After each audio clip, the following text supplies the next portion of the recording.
총선이 끝났습니다. 22대 국회 앞으로 4년 미우나 고우나 우린 그들을 봐야 합니다. 국민의힘 여당 참패했지만 그러다 보니 한 명 한 명 무게감은 더 커졌습니다. 누가 당선됐는지 그들은 무엇을 할 건지 여러분이라면 이들에게 어떤 역할을 맡길지 저와 함께 한번 살펴보실까요? 안녕하세요. 동행간 뉴스터디 동정민 앵커입니다. 총선이 끝났습니다. 총선 끝나니까 저도 몸이 좀 아파서 한동안 고생하고 있고 아직도 완전히 낫질 않았는데 여러분도 건강 조심하십시오. 총선 끝났어요. 여러분 공부 잘하는 방법, 복습도 중요하지만 예습이 중요하죠. 예습. 앞으로 4년 동안 봐야 될 22대 국회입니다. 총선 결과는 이렇게 나왔습니다. 제가 이번 주말 민주당과 국민의힘 당선인을 싹 한 방에 정리해 드릴 겁니다. 이거 보시면 22대 국회가 이들 중심으로 국회가 돌아가겠구나 아실 수 있도록 정리를 해드릴 거예요.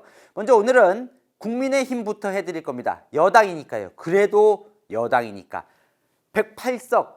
4년 전과 비교하면 오히려 조금 늘었어요.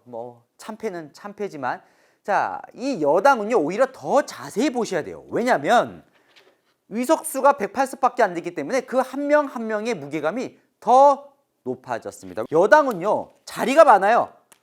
여야 모두 당대표 있고 원내대표 있지만 여당이다 보니까 국무총리도 나올 수 있고 장관도 여기서 나올 수 있고요. 이제 2년 뒤면 지방선거가 있기 때문에 시장 도지사들도 이들 중에 나올 가능성이 높습니다. 오늘은 이렇게 보시죠. 여러분이 대통령이라면, 여러분이 당대표라면 이들 과연 어떤 자리에 앞으로 맡기면 좋을까? 지금 시작합니다. 국회에서는요 선수가 왕이에요. 그죠? 선수 높은 게 가장 우선순위가 먼저 돌아갑니다. 국민의힘에서 6선이 나왔습니다. 2명. 6선 사실 대단한 거죠. 6번 국회의원 당선됐다는 거예요. 부산 사흘의 조경태 의원과 대구 수성갑 주호영 의원이 6선이에요. 2명이에요. 사실은 일당이 됐으면 두 사람 중에 국회의장이 나왔겠죠. 그런데 지금 민주당 봐서는 국회의장을 양보할 리는 없어 보이죠. 그죠? 그러다 보니까 지금 이 두 사람 중에 한 명이 국회 부의장이 될 가능성이 높습니다. 특히 주호영 의원은 당대표나 심지어 국무총리 얘기도 나오죠. 원내대표 할 때 야당 의원과 상당히 협치를 중요시하는 의원이에요. 예전에 이명박 정부 때 특임장관도 하면서 특임장관이 정무장관이죠. 야당과 협치하는 데 상당히 역할을 많이 했기 때문에 야당도 인심을 얻고 물론 친윤으로 분류되진 않죠. 이 조경태 의원도 친윤으로는 분류되지 않고 대신 지금 여기 보면 여긴 TK 대구 영북, 여기는 PK 어른으로서 이번 22대 국회에서 상당히 큰 역할들을 하게 될 것 같습니다. 그 다음에 5선도 있는데 5선 볼게요. 일단 서울 용산 권영세 의원이 5선 됐지요. 4년 전에 890표 차이로 이겼었는데 이번에는 6,000표 넘게 이겼어요. 오히려. 그러니까 사실 여론조사나 지상파 3사 출구조사 때는 경합으로 지는 걸로 나왔었는데 오히려 좀 크게 이겼습니다. 권영세 의원. 목소리가 더 커지겠죠. 지금 사실 윤석열 대통령이 가장 국무총리를 시키고 싶어하는 사람으로 꼽힙니다. 하지만 이제 서울 법대 선후배 관계 그리고 검사 선후배 관계이기 때문에 또 대통령과 너무 색채가 겹쳐서 지금 좀 안 되는 방향으로 가고 있는데 주중대사 했고 통일부 장관 했기 때문에 사실 국무총리 외에는 할 수 있는 자리가 별로 있지도 않은 권영세 의원. 그리고요 5선 나경원 의원. 이재명 대표가 어떻게든 떨어뜨리려고 했지만 결국 살아 돌아온 나경원 의원은요. 지금요 이렇게 보시면 됩니다. 전당대회 하면 거의 1순위예요. 나경원 의원을 이길 후보가 국민의힘 내부에서는 사실상 없다고 보셔도 됩니다. 제가 이렇게 왜 자신 있게 얘기를 하냐면 인지도 면에서 나경원 의원만큼 국민의힘에서 인지도를 가지고 당내 선거를 치를 수 있는 후보가 없습니다. 사실상. 그렇기 때문에 작년에 나경원 의원 출마를 친윤에서 어떻게든 막아보려고 기억나시죠? 초선들이 연판장 사태까지 벌이면서 낙마시킨 이유가 정정당당하게 전당대회를 치르면 나경원 의원을 이기기가 쉽지 않기 때문이었죠. 당시에 김기현 후보로는. 또 이 연판장 사태 때문에 오히려 친윤이란 딱지를 떼버렸죠. 그러면서 약간 중립 비윤리의 느낌을 내면서 지금 이번 전당대회가 사실은 친윤이 더 불리하잖아요. 이번 총선 시대 정신이 정권 심판 쪽으로 흘렀기 때문에 그런 점에서 또 강점이 있고, 그렇다고 친윤 쪽에서 반대할 만큼 또 뭐 대통령을 비판하거나 이런 색채도 없고, 지금 최대 강자인 거죠, 당대표 선거는. 하지만 약점으로 꼽힌다면 지지층이 한계가 있다. 그러니까 나경원 대표로 과연 지지층을 확장시켜서 다음 지방선거 당대표까지 중도 표심을 가져올 수 있느냐, 젊은 2030 표심을 가져올 수 있느냐, 이건 나경원 대표가 입증을 해야 하는 또 숙제를 안고 있는 겁니다.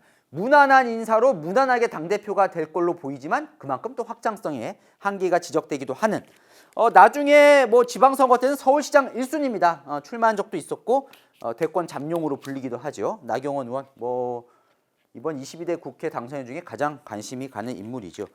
윤상현 의원도 살아 돌아왔습니다. 저희가 인천 불사조로 이름을 붙여봤는데 거의 불사조예요. 국민의힘에서 유일하게 수도권에서 5선을 연달아 지금 한 의원인데, 이 불사조라고 하는 이유가 아슬아슬하게 계속 살아옵니다.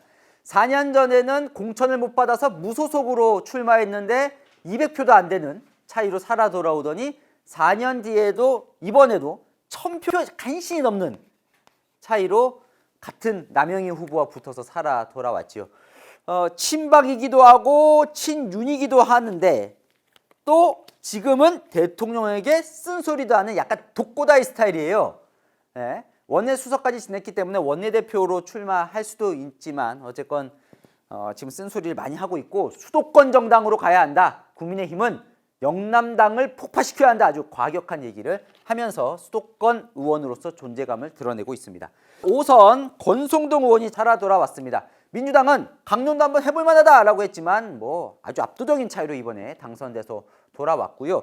사실은 또 다른 친윤 핵심 의원이었던 장제원 의원이 이번에 불출마로 원외로 가면서 친윤의 사실 이제 중추적인 역할을 해야 하는데, 또 강점이라고 한다면 친윤이긴 하지만 대통령에게 쓴소리도 하는 약간 이런 이미지고, 또 합리적인 그걸로 또 여당 내에서도 많은 신망을 얻고 있는데, 지금 이제 당대표 출마 얘기가 나오는데, 또 당대표로서는 또 가장 큰 핸디캡이라고 한다면 친윤 의원이기 때문에 사실 이번 총선의 시대 정신과 맞지 않지 않느냐라는 부분은 극복을 해야 합니다.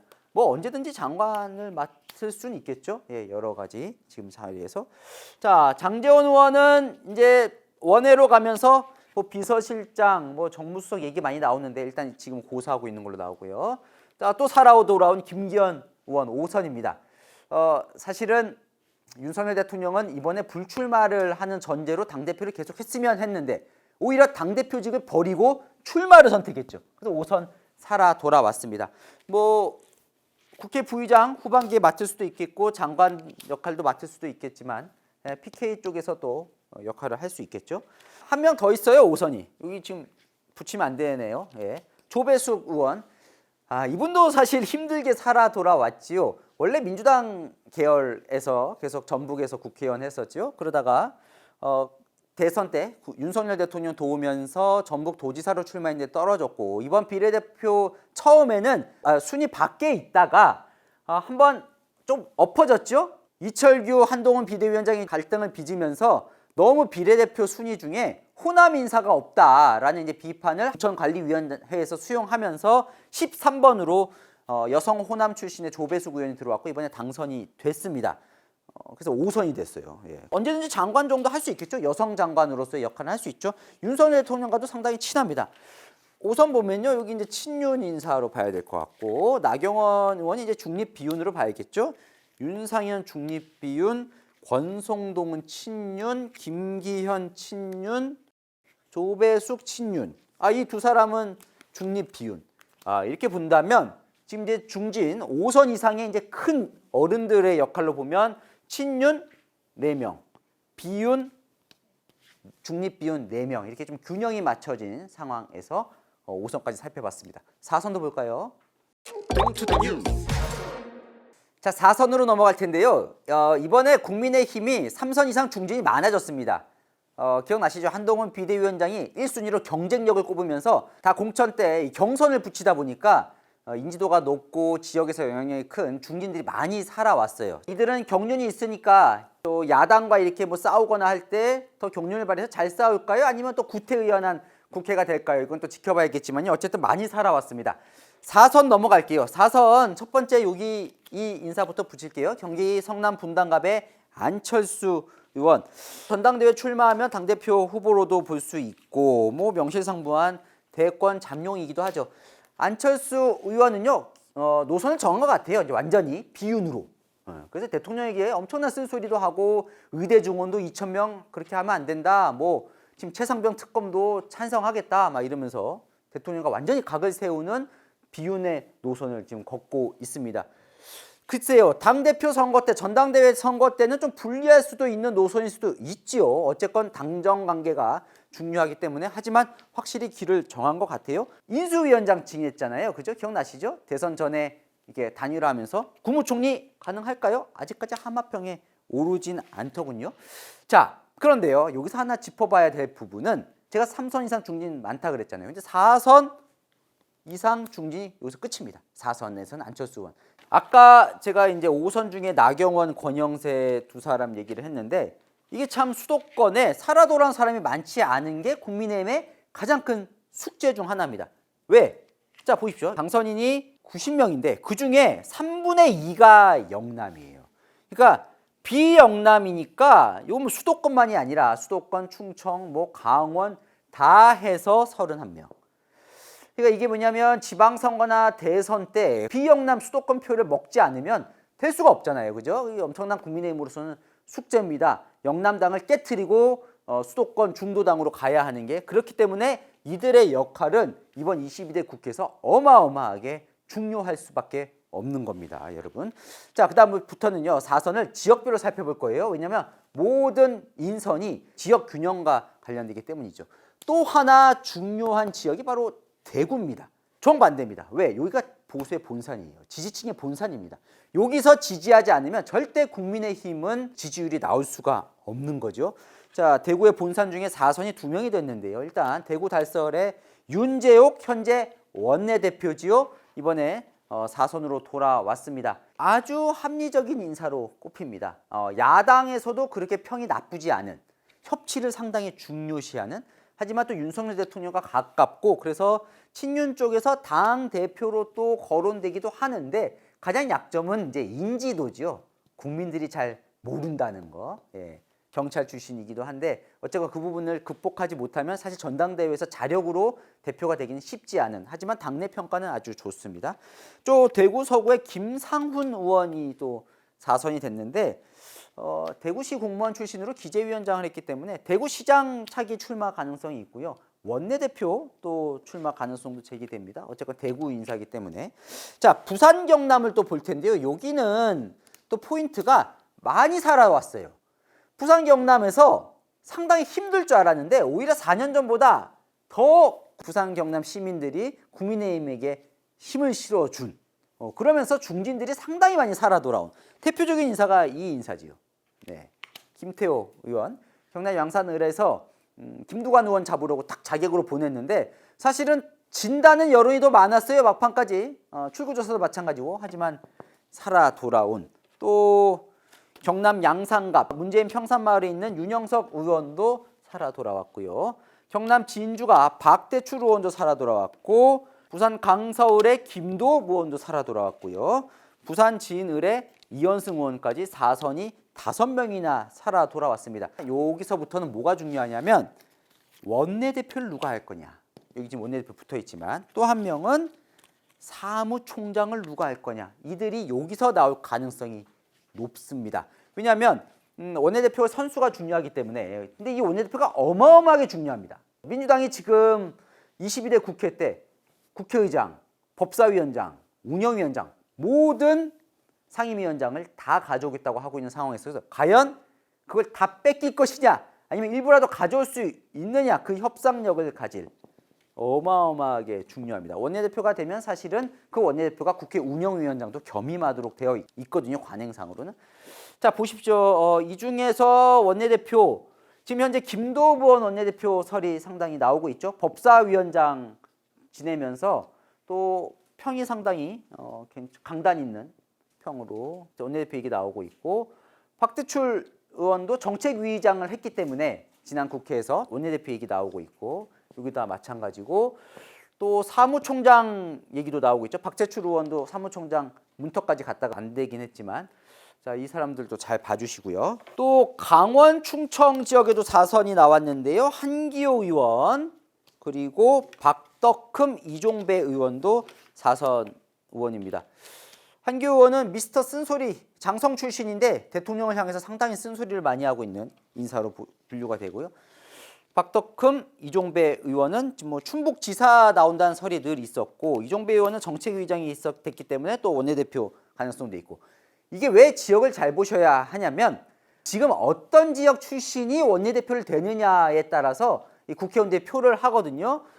일단 너무 지지층이 흔들린다. 그러면 대구 쪽에서 나올 가능성이 높고 또 이번에 부산 경남이 밀어줬기 때문에 또 다음 지방선거 대선에서 부산 경남이 중요하기 때문에 여기서 나오는 게 좋겠다 하면 이쪽으로 갈 가능성이 있고 또 충청이 오히려 잡는 게 좋겠다 하면 이쪽에서 나올 가능성이 있고 근데 이들 중에 일단 나올 가능성이 높기 때문에 잘 봐주시면 좋겠고 김태우 의원 같은 경우에는 이명박 정부 때 국무총리 지명자로도 된 적이 있잖아요.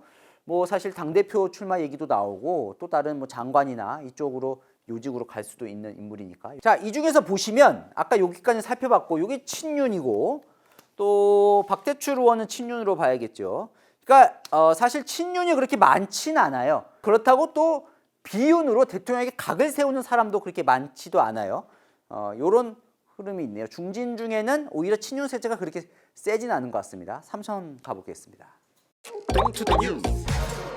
자, 3선은요. 원내대표 못하는 건 아니죠. 4선과 싸워서 이길 만큼 영향력이 있다면 당내 의원들의 인심을 얻는다면 될 수 있고 정책위의장은 당연히 3선에서 나올 것 같고 아까 말한 사무총장도 나올 수 있고 상임위의장, 장관 여러 가지 역할을 할 수 있는 3선 보겠습니다. 자, 살아왔습니다. 대통령의 복심. 네, 뭐 명실상부하죠. 대통령과 가장 소통을 많이 하고 있는 이번에 공천 과정에서도 한동훈 비대위원장과 좀 갈등도 있었던 이철규 의원이 살아 돌아왔습니다. 이철규 의원은 뭐 역할을 맡든 안 맡든 계속해서 22대 국회에서 대통령의 마음을 읽는 의원으로서 상당히 역할을 하게 될 것 같지요. 자, 또 이 의원도 살아왔습니다. 윤한홍 의원. 윤한홍 의원은 이제 인수위터 활동하면서 용산 이전 할 때 가장 큰 역할을 했는데 권성동 의원과 함께 이제 역할을 하다가 살짝 멀어졌었는데 살아 돌아왔으니까 또 친윤으로서 역할을 하겠죠. 또 정점식 의원이 살아왔는데 대통령과 아주 각별한 사이입니다. 여기도 뭐 여기는 일단 다 대통령과 각별한 인사로 봐야 될 것 같아요. 정점식 의원 부인상을 최근에 당했는데 당시에 윤석열 대통령이 직접 방문을 해서 조의를 표하기도 했죠. 만약에 법사위원장을 관행대로 국힘이 가져온다면 상당히 유력한 검사 출신이니까요. 법사위도 했었고 계속 유력하긴 한데 민주당이 안 준다고 하니까 또 한번 지켜봐야 될 것 같고요. 또 김정재 의원 경북 포항북구에서 살아왔습니다. 이건 장제원 의원과 친한데 여기도 있고 어쨌든 뭐 다 일단 어쩌다 보니까 다 친윤이네요. 이미자 의원. 네, 노동운동가 출신 살아 돌아왔고 이만희 김기현 대표 밑에서 사무총장 했었던 이만희 의원도 살아왔고 또 윤석열 정부의 초대 경제부총리 기획재정부 장관 추경호 의원도 대구 달성에서 살아 돌아왔고 경기 이천의 송석준 의원 여기는 국토부 관료 출신이에요. 사실 국민의힘이 지금 경제통이 잘 없어요. 또 의외로 여기 이제 경제부총리 했던 추경호 의원 그리고 국토부 관련 송석준 의원 정도는 송석준 의원은 또 이 국토부 장관으로서도 늘 이렇게 물망에 오르기도 했는데 살아 돌아왔어요. 경기도에서. 기억나십니까? 이재명 대표 국정감사 때 대통령이 인형 갖고 와서 상당히 또 화제가 됐었던 송석준 의원도 살아 돌아왔습니다. 보십시오. 이양수 의원도 살아 돌아왔어요. 이양수 의원도 대선 때 대통령과 함께 수석 대변인 했으니까 친윤 인사긴 한데 조금 또 결이 다르기도 합니다. 물론 뭐 이철규 의원이나 권성동 의원처럼 강원도 다른 의원과도 워낙 각별하고 당 내에서 적이 별로 없는 강원도 의원이고 친윤이지만 또 마인드는 살짝 이게 수도권 개혁 쪽 마인드이기 때문에 또 역할을 또 할 수 있을 것 같고요. 친윤 색채가 오히려 좀 옅죠. 또 이 두 사람도 살아 돌아왔는데 김희정 의원 부산 연재사 아이고 뭐 떨어진다고 했는데 진보당 후보한테 살아 돌아왔고 신성범 의원도 살아 들어왔어요. 여기는 사실 이명박계죠. 친이명박계 청와대도 있었고 근데 어쨌든 좀 쉬다가 이번에 살아 돌아왔습니다. 경기 동두천의 김성원 의원 여의도 연구원장 했던 여기 수도권이니까 또 역할할 수 있고 뭐 원내대표 출마 얘기도 나오고요. 경북 경주의 김석기 의원 사무총장 했던 김석기 의원도 살아 돌아왔습니다. 삼선은 또 보면 이렇게 친윤 의원들이 많네요. 요 삼선 의원들이 아마 당 내에서 중심 역할을 하면서 또 윤석열 대통령과 이 당정 소통을 하는 역할들을 많이 하게 될 것 같습니다. 면면들 잘 봐주시고요. 초재선도 넘어가 볼게요. 비례대표 포함해서 초재선 합치면 74명이에요. 제가 다 붙일 수는 없고 주목할 만한 인물 저희가 좀 몇 명 뽑아 보겠습니다. 일단 친윤이요. 많더라고요. 보니까 확실히 친윤 이게 수도권에서 또 많이 떨어지면서 친윤이 더 많아진 것 같기도 해요. 친윤 중엔 여기는 그래도 서울 송파에서 살아왔죠. 배현진 의원 살아왔습니다. 뭐 당무감사 1위 할 정도로 인기 많으니까 또 김은혜 성남 분당을 거의 죽다 살아왔죠. 네, 김병욱 의원과 맞서서 아이고 참 힘들게 살아왔습니다. 어쨌건 뭐 경기지사 또 나올 수 있겠죠, 그죠? 경기지사 강승규 살아 돌아왔습니다. 시민사회 수석하던 친윤 인사 양승조 충남도지사와 싸워서 이기고 돌아왔죠. 강원도의 유상범 의원 살아 돌아왔고요. 다 친윤이에요. 부산 남구의 박수영 의원 살아 돌아왔습니다. 네, 박재호 민주당 의원과 현역 의원과의 맞대결에서 살아 돌아왔고요. 울산 중구의 박성민 의원 살아 돌아왔습니다. 여기도 또 친윤 핵심이죠. 대통령과 아주 각별한. 자, 경남 진주의 강민국 의원 살아 돌아왔고요. 또 초선 중에도요. 해양수산부 장관 조승환 장관 살아 돌아왔고 차관 박성훈 차관 살아 돌아왔고 대통령의 핵심 찐윤 부산 해운대 주진우 살아왔고 대통령이 아주 아끼는 경북 구미 강명구 살아 돌아왔고 비례대표 보면 국민통합위원회 했던 김한길 위원장과 친한 걸로 알려진 김민전 의원 살아 돌아왔고 인유한 혁신위원장 살아 돌아왔습니다. 인유한 혁신위원장도 뭐 친윤 쪽과 가깝습니다. 물론 쓴소리도 많이 하고 하지만 어쨌든 여기 붙여놨지만 조금 색깔은 좀 다르긴 하죠. 비례대표 살아 돌아왔고요. 자, 중립비윤 보면요. 중립비윤. 여기서 중립비윤이라는 거는 그렇다고 대통령하고 각을 세우는 사람은 아니에요. 반윤은 아닌 거예요. 아직 여기는. 중립이거나 친윤은 아닌 서초갑의 뭐 조은희 의원, 여기는 나경원 대표와 좀 친하고 원내대표와 박정아 의원, 한동훈 비대위원장 밑에서 수석 대변인 했었던 박정아, 여기는 중립이죠. 뭐 큰 색깔이 없고 대통령하고 그렇다고 각을 세우는 건 아니고 부산 해운대을의 김미애 의원, 여기가 이제 부산에서 아주 높은 압도적인 득표로 당선이 됐거든요. 상당히 부산 정치인 중엔 주목해야 할 여성 정치인입니다. 잘 봐주십시오. 앞으로 역할이 꽤 클 것 같은 여성 의원입니다. 입양도해서 키우고 있는 상당히 스토리도 되고 또 약자를 잘 돌보고 주목해야 될 인물인 것 같고요. 서범수 의원 여기 중립비윤, 서병수 의원의 동생이죠. 서병수 의원이 이번에 떨어졌잖아요. 전재수 의원하고 붙어서. 네, 형제 국회의원은 이번에 안 됐고요. 자, 이 두 사람 주목해야죠. 네, 김재섭, 김용태. 이 김재섭 의원이 더 주목받는 건 경기도 포천과 하평은 그래도 국민의힘 강세 지역이에요. 그러니까 여기는 국민의힘 공천받으면 상당히 될 가능성이 높은, 근데 경선을 치열하게 뚫고 왔고 90년생이니까 국민의힘 중에는 막내, 상당히 장래가 촉망되는데 김재섭 의원이 더 주목받는 건 바로 허음지에서 살아 돌아왔기 때문입니다. 서울 강북 지역에서 유일하게 살아 돌아온 서울 도봉갑에서 살아왔기 때문에 수도권에서 경쟁력이 입증이 됐기 때문에 더 주목을 받는 거죠. 어쨌건 김재섭, 김용태 두 사람은 확실한 건 비윤이죠. 이 두 사람의 요즘 행보를 보면 당선 후에 인터뷰를 많이 하고 있는데 상당히 조심합니다. 왜? 이준석 대표처럼 보이지 않기 위해서. 상당히 조심하면서 이준석 대표와도 각을 세우고 대통령을 비판하는 데 있어서도 상당히 선을 지키는. 그러면서 이 두 사람의 정치인에 대해서 국민의힘 모두가 관심을 갖고 있는 거죠. 지금 사실 전당대회에 붙으면 나경원 의원 이기기가 쉽지 않다고 말씀드렸잖아요. 자, 김재섭 의원으로 한번 확장해 볼까라는 얘기가 좀 나오는, 본인은 지금 고사하고 있는 상황이고 그것도 이준석 대표처럼 일찌감치 막 당대표가 되고 이런 것보다는 차근차근 밟아가겠다는 생각을 갖고 있는, 그래서 하여튼 이번 총선에서 가장 주목받는 두 사람, 앞으로 잘 봐주십시오. 이들의 행보를. 자, 여기도 한번 붙여보겠습니다. 친한. 한동훈 비대위원장하고 친한 인사들도 됐습니다. 많진 않지만요. 자, 이들의 또 역할이 궁금합니다. 왜냐하면 한동훈 비대위원장이 어쨌건 재등판할 거 아니에요. 본인은 정치를 다시 하겠다는 의지가 확고합니다. 주변에 들어보면 분명히 돌아옵니다. 한동훈 비대위원장은. 언제 돌아오느냐죠. 이번 전당대회 때는 안 나올 가능성이 커 보이지만 또 모르는 일이에요. 사실은. 언제 등판할 거냐에 있어서 이들의 역할이 크겠죠. 조정은 의원, 여기는 물론 윤석열 대통령 친윤 쪽하고도 친하지만 한동훈 비대위원장과 각별하고 지금도 한동훈 비대위원장과 수시로 소통하는 인사입니다. 서울 마포갑에서 살아 돌아왔죠. 한동훈 비대위원장 옆 밑에서 사무총장 했던 장동혁 의원, 그리고 비서실장 했던 김형동 의원도 살아 돌아왔습니다. 그리고 비례대표 김예지 비대위원, 한동훈 비대위원장과 함께 비대위원 했던 비례대표 왔죠. 같은 비대위원, 한지아 비대위원 살아왔고요. 또 고동진 의원 붙여봤는데 이건 친한 인사라고 할 수도 있고 뭐 아닐 수도 있지만 어쨌든 영입 인사입니다. 상당히 그리고 개혁적인 목소리도 많이 낼 걸로 예상이 되기 때문에 여기가 어쨌건 좀 젊고 또 개혁적인 목소리, 친윤과 좀 각을 세울 수 있는 인사들로 제가 볼 때는 역할을 할 가능성이 있습니다.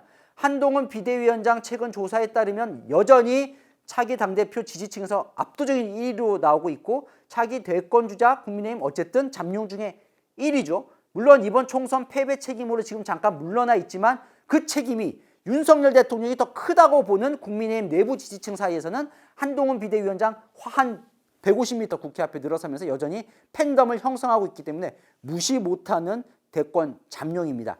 그들의 인사들이 과연 어떻게 한동훈 비대위원장과 작전을 짜서 한동훈 비대위원장을 다시 등판시킬지, 재보궐선거가 있다면 한동훈 비대위원장을 가장 먼저 공천해서 국회로 입성시키는 것도 하나의 방법이 될 것 같고요. 하여튼 잘 보십시오. 이들의 역할을.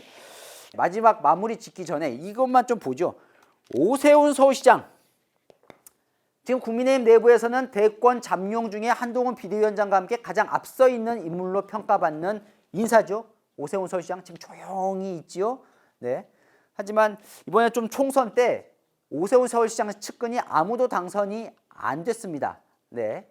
그래서 오시나무 부시장 같은 경우도 떨어졌고 하지만 어쨌건 서울에서 꽤 많은 의원이 당선이 됐고 이들과 어쨌든 오세훈 시장은 계속 같이 일할 수밖에 없기 때문에 오세훈 시장은 또 여전히 대권 잠룡이라 볼 수 있고 또 원희룡 장관도 이번에 떨어졌지만 대권 잠룡으로서 어떤 역할을 할 것이냐 뭐 비서실장 설도 나오고 있고 한데 여기도 또 주목해야 할 인물이기도 하죠. 여기 낙선자긴 하지만 자 오늘 국민의힘 22대 국회 당선인들 쭉 봤습니다. 어떻게 보셨습니까?